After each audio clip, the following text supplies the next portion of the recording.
Thomas Eric Duncan was the first person to be diagnosed with the deadly Ebola virus within the United States. He is also the first person to die from the virus in the United States as well. Everyone loves to be the first at something, just not these two things. My name is Michael McCrudden, talking to you about the Ebola virus, here for you on IO.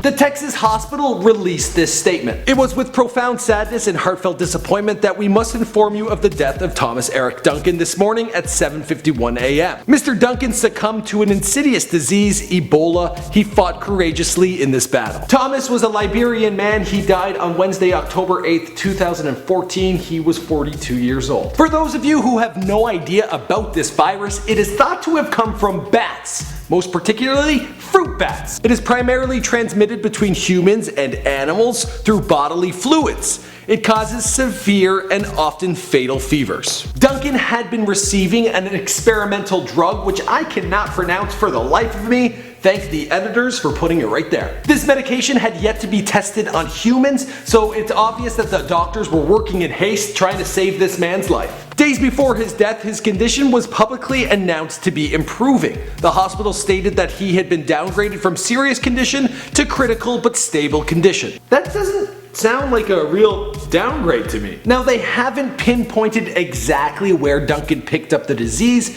but in mid-September he was back in Liberia where he helped a woman into a hospital who later died of Ebola. So I'm assuming, I think everyone's kinda got the hunch that's how it happened. Duncan arrived in Dallas, Texas on September 20th, and soon after he was complaining about a fever and abdominal pains. He took a trip to the hospital where they sent him home with nothing but antibiotics. It was only after his condition worsened, days later, he was taken back to the hospital in an ambulance and placed in isolation. Currently, 38 people who have come in contact with Duncan have been placed in quarantine. That includes hospital employees and family members. So far, none of them have shown any typical Ebola symptoms. For that, we can all be extremely thankful. Now, there was a whole lot of talk about Mr. Duncan having to face jail time for lying on his documentation, stating that he never came in contact with anyone who was carrying the disease. For that, he could have received up to 25 years behind prison bars.